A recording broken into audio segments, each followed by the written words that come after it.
Welcome to the Rugby Obsession Deep Dive.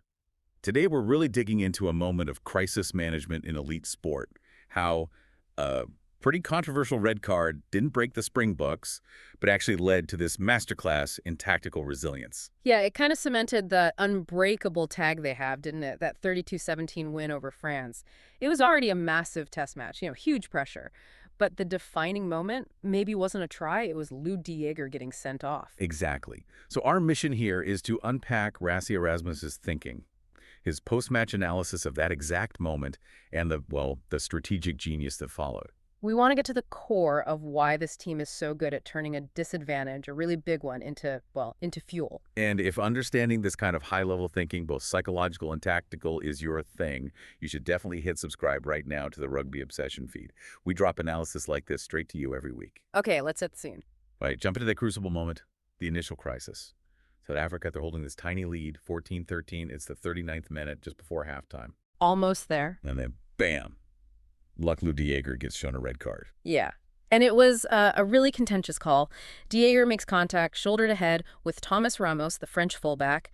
But the thing is, as the sources point out, De Jager was incredibly low. He was trying to brace. Right, and Ramos was also falling, wasn't he? He'd just been tackled by Cobus Reinach. Exactly. So you've got multiple things happening, makes the Reds' job, Angus Gardner's job, incredibly difficult. Gardner went through the whole TMO review, checked the angles. Yeah. But despite Ramos falling, despite De Jager being low, Gardner called it reckless and always illegal. And the final word was pretty absolute. The action is always illegal. It's shoulder to head, a permanent red card. A permanent red. And that word, permanent, that's where the debate really kicked off. Erasmus himself, he came out later and said, look, he agreed it was a red card offense. No argument there.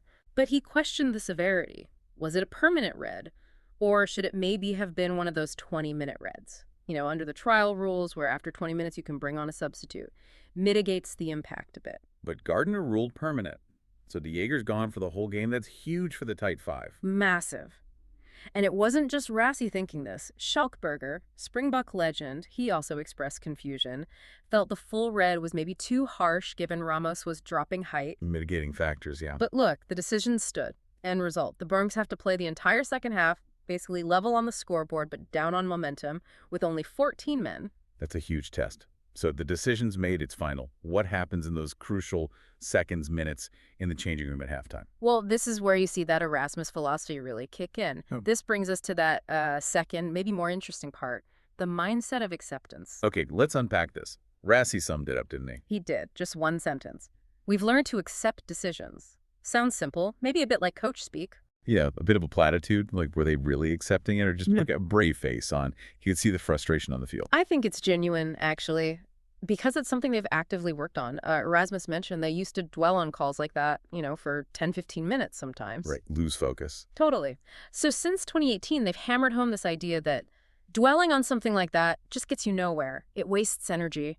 They pointed to past games, Peter Steph Dutoit's red card, Dion Fruzy's yellow, times where maybe they didn't handle it well immediately. They learned from those. Ah, so it's a learned behavior. It's not about liking the decision. It's about accepting you can't change it and focusing immediately on what you can control. Exactly. That's the so what factor. Acceptance isn't passive resignation. It's the trigger for the next action. Pivot straight from that's unfair to, okay, how do we win with 14? Right. That mental strength, that refusal to be derailed by external stuff, that's the core of why people call them unbreakable. Yeah. It's about trusting the plan, trusting the system, no matter what. Okay, so they accept it, mentally reset. But they're still down a man, trailing 14-13 at the half. How do they turn that into a 15-point win? This is where the tactics get fascinating, the tactical masterstroke. This required something bold, a really big call from Erasmus at halftime. And it involved the captain, didn't it? It did, and this is where the human element really hits you.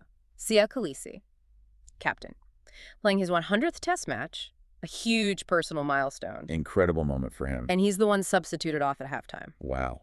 On his 100th test. Mm-hmm. To take your captain off then, when the game's on a knife edge, that sends a message. A massive message. It says team first. No individual is bigger than the plan to win. So who came on? What was the logic? Ruan Nortje came on. He's a line-out specialist, a forward. This wasn't about Kolisi's performance. It was pure resource management. Losing to Jager meant losing a key line-out jumper and serious grunt in the pack. Norcher was brought on specifically to plug that gap, to make sure the lineout still functioned and the forward pack stayed solid. Clinical and Kolisi. The reports say he just took it on the chin and understood. That's leadership right there. The whole squad sees their captain, on his big day, step aside without complaint for the team's strategy. Huge impact psychologically. Absolutely. And this is the bomb squad philosophy in action. It's not just about fresh legs. It's about having specific tools on the bench ready for specific problems. Right, the finishers. Exactly. Replacing Kolisi, a flanker, with Norche, a lock flanker who's a line-out ace, was about maintaining that forward dominance, which is the Springboks' bread and butter. It wasn't a panic move. It was activating a contingency plan.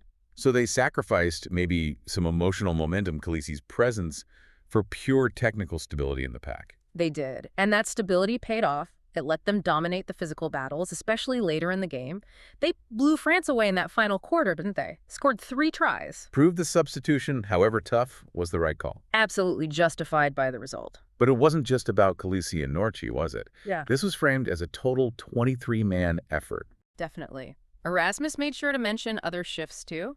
Boenventer, another forward, he came off fairly early. And then they brought on backs like Manny Libek and Sacha Feinberg-Mungum Zulu, with Sacha slotting in at fullback. So constant adjustments based on the game state and the resources they had left. It shows how meticulously planned that whole bomb squad idea is. Every single player, whether they start or come off the bench, has a defined role.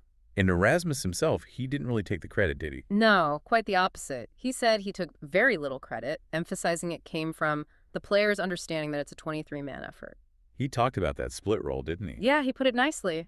The starters, their job is to soften up the opposition, absorb that initial impact, tire them out. Lay the groundwork. Exactly, which then makes it easier for the bench, the specialist finishers, to go and finish it. Yep. It's designed so the quality, the intensity doesn't drop when substitutions happen. It's this whole cohesive unit.